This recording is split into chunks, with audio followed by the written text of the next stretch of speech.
E aí, alunos, mais uma videoaula. Preparados? A aula hoje é sobre teoria ácido-base.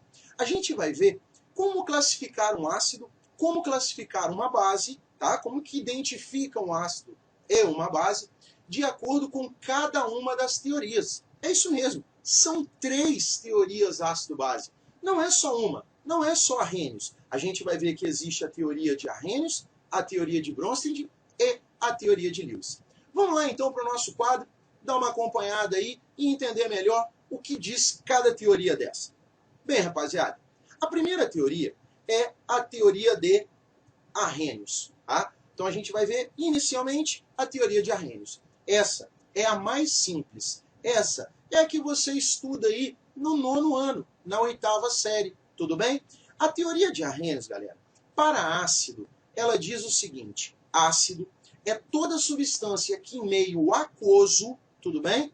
Toda substância que em meio aquoso libera H+. Então a condição para uma substância ser tratada, ser considerada um ácido de Arrhenius, é que ela esteja na presença de água.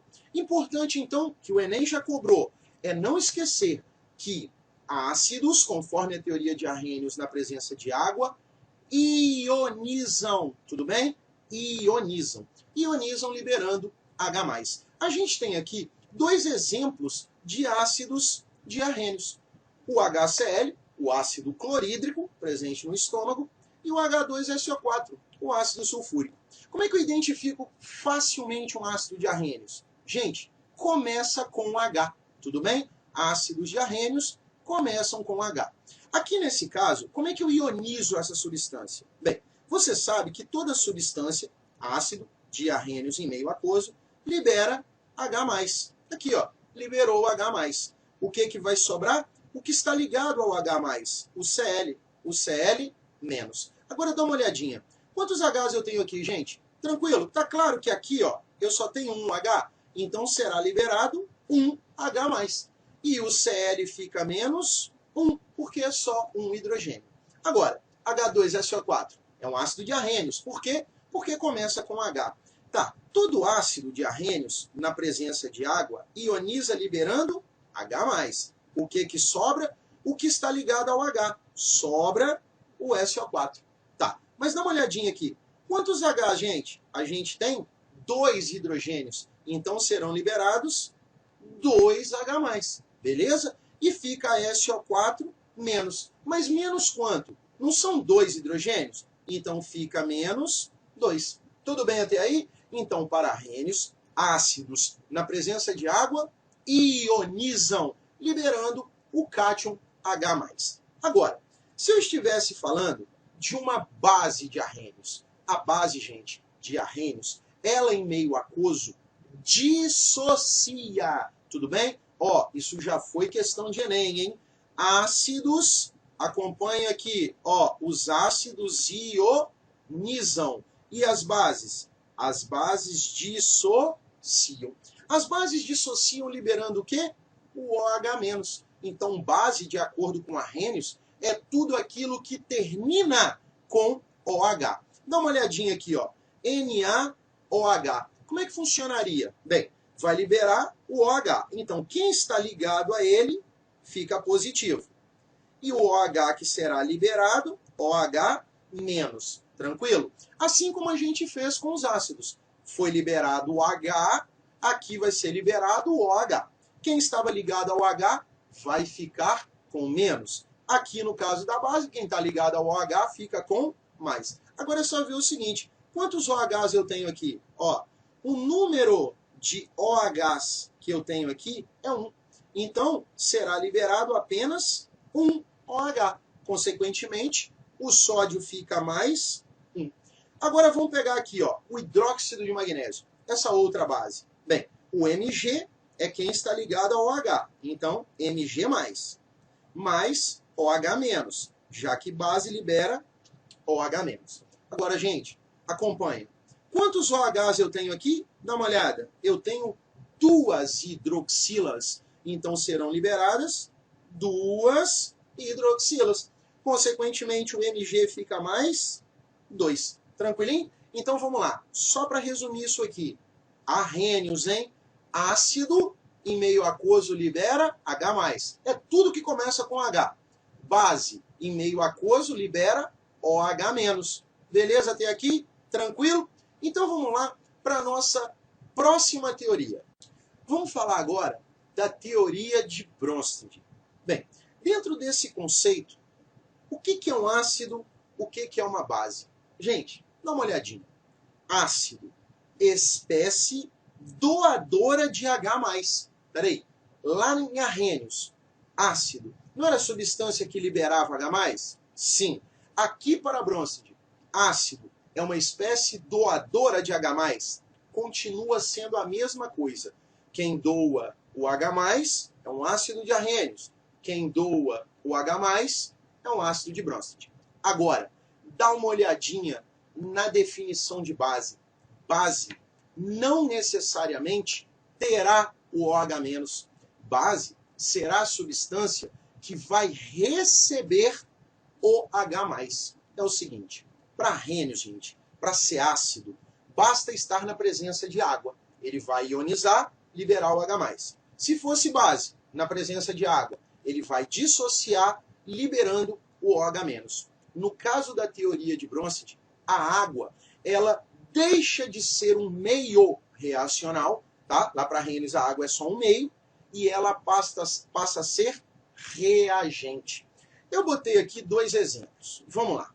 Eu tenho o mesmo HCl, só que agora ele está reagindo com a água. Lá a água era só um meio, aqui a água é um reagente. Olha só o que acontece. O oxigênio, gente, tem um par de elétron livre. Na verdade, ele tem dois. Tá? O oxigênio está na família 6A, então ele tem 6 elétrons na última camada. 2 estão se ligando aos hidrogênios, sobram 4. O O tem 2 pares de elétrons livres, e isso faz com que ele receba o H+, liberado pelo ácido clorídrico. Lembra do HCl? Libera o H+, beleza? Só que aqui o H+, ele virá para a água. A água vai ganhar esse H+, formando o que para nós? Formando o H3O+. E, consequentemente, sobrando Cl-. Então, dá uma olhada. Para Bronsted, se há um ácido, na mesma reação terá que ter uma base. Porque só existe um ácido se existir uma base. Então é só você procurar aqui, ó. Você dá uma olhada do lado de cá e dá uma olhada do outro lado. Quem perde hidrogênio é o nosso ácido. Quem ganha é a nossa base. Dá uma olhadinha, ó. Eu tinha um H, o Cl veio para cá sem nenhum. Então o HCl é o ácido. Ele perdeu o H. A água tinha 2 hidrogênios. Do lado de cá o hidrônio tem 3. Então ele ganhou. Quer dizer que na reação direta, ó, reação direta, o HCl é o ácido e a água é a minha base. Porém, e na reação inversa? E na reação contrária? Para o H3O+, voltar a ser H2O, o que ele vai ter que fazer? Vai ter que doar o hidrogênio para o Cl-. Então agora ele passa a ser o ácido e o Cl- passa a ser a base. Tudo bem? Então, para Bronsted, ácidos são doadores de próton e base são receptores de prótons. Ficou tranquilo? Lembra, gente, que próton é o H+, tá? O H+, ele é um próton. O hidrogênio tem um próton e um elétron. Se ele perde um elétron e fica H+, sobrou apenas o quê? Um próton. Tranquilo? Então, doador de próton, receptor de próton. Dá uma olhadinha na reação embaixo. Olha só. Aqui a gente tem a amônia. O nitrogênio, gente, tem um par de elétron livre. Se ele tem um par de elétron livre, ele pode facilmente receber o H da água. Se você lembrar aí, ó, a água, H+, OH-. O H+ vai para o NH3, forma aqui o amônio, mais a hidroxila. Dá uma olhadinha. Então, a amônia, ela ganhou o hidrogênio. Então, a amônia é uma base. A água aqui, nesse caso, se comporta como ácido. E na reação inversa? Dá uma olhadinha. Para a hidroxila voltar a ser água, o hidrogênio tem que voltar. Agora, o amônio é o nosso ácido, porque doou o H, e o OH é a nossa base. Tudo bem? Só um detalhe sobre a teoria de Bronsted. Quando você tem o ácido do reagente e a base no seu produto, isso aqui nós chamamos de par conjugado, tá? Então, quando você pegar alguma questão que estiver falando do chamado par conjugado, ele vai estar falando de quê? Dá uma olhadinha aqui, ó. O par conjugado nada mais é que isso. Quem era ácido no reagente vai virar base no produto. Quem era base no reagente vira ácido no produto. Na reação inversa. É isso que nós chamamos de par conjugado.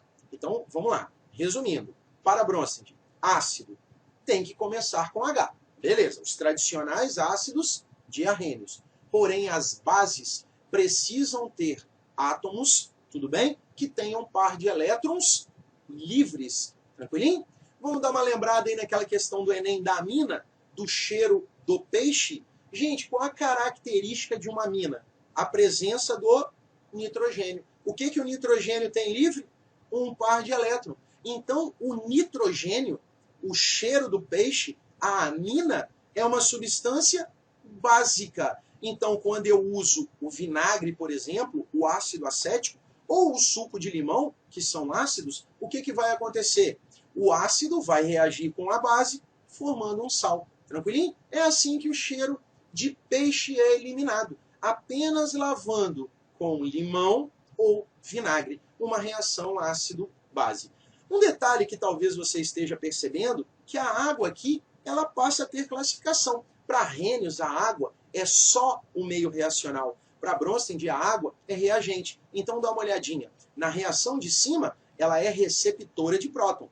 Na reação de baixo, ela é doadora de próton. A gente diz, então, que a água é uma substância anfiprótica.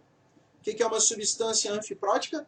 Ela tem duplicidade, tá? Anfiduplo. Lembra de anfíbio? Anfibio, vida dupla? Anfiduplo, duplo comportamento com próton. A água pode ser tanto um doador quanto um receptor. Tá, professor, mas quando eu vou saber que ela é um doador ou quando ela é um receptor?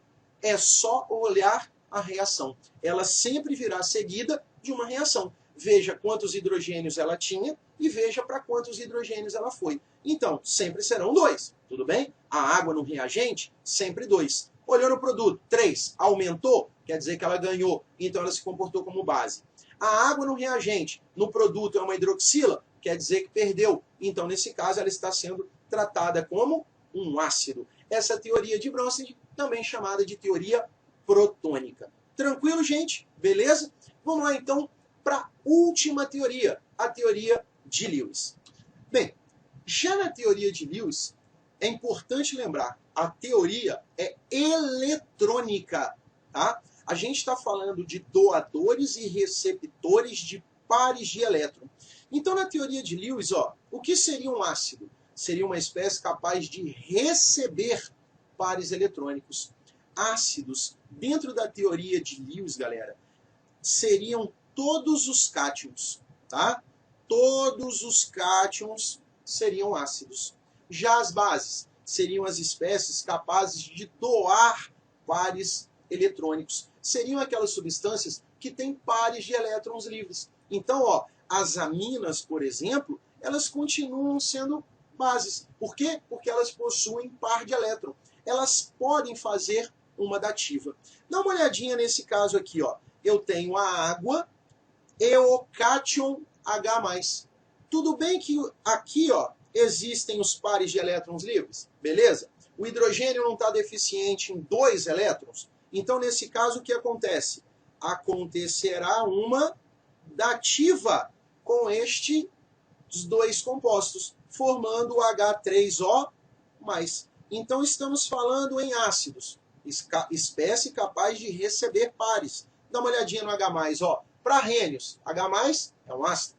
Para Bronsted, o H+ é o próton, é um ácido. E para Lewis, ele continua sendo um ácido. O que muda, galera, é que as teorias vão ficando mais abrangentes. Tranquilo? Na verdade, a teoria de Arrhenius ela é limitada. A substância tem que começar com H para ser um ácido e terminar com OH para ser uma base. No caso da teoria de Bronsted, os ácidos continuam tendo hidrogênio, porém as bases seriam substâncias que têm pares de elétrons livres. A gente já consegue abordar um maior número de substâncias. E na teoria de Lewis, nessa é muito mais completa. A gente pode ter substâncias que não têm H, a gente tem substâncias que não têm OH, e essas também podem ser consideradas ácidos e base. Então aqui, a água, ela seria a nossa base. Por quê? Porque ela pode doar pares de elétrons, uma dativa, e o H+, seria o nosso ácido, porque ele é um cátion deficiente em elétron. Nesse caso, BF3 e NH3. Dá uma olhadinha, o nitrogênio tem um par de elétron livre.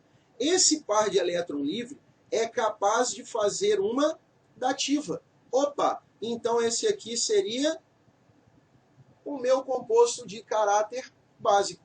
E o BF3? É só você lembrar. Está aqui, ó, o boro, 3 elétrons na última camada. Você tem um flúor, você tem mais um flúor, você tem mais um flúor. O flúor já está estabilizado. Agora, olha o boro. 1, 2, 3, 4, 5, 6. Esse cara só tem 6 elétrons na última camada. E você sabe que para um átomo ficar estável, ele precisa de ter 8. A regra do octeto. Espera aí. Esse cara, então, aqui, ó, ele é deficiente em quê? Em 2 elétrons. Ácidos são espécies capazes de receber pares eletrônicos. Então, o que acontece? É que haverá uma dativa, tá aqui, ó, os 2 elétrons da amônia, se juntando e formando um único composto. Tudo bem, gente? Beleza? Espero que tenha ficado claro para todos. Não se esqueça, lá no site quimica+10.com.br terá uma lista de exercício com 5 questões resolvidas, gabaritadas sobre esse assunto. Isso tudo é para você poder recordar, revisar e ver como essas questões vêm aparecendo nos últimos vestibulares. O objetivo é um só, que você arrebente na prova este ano. Grande abraço a todos e até a nossa próxima aula. Fui, gente. Valeu!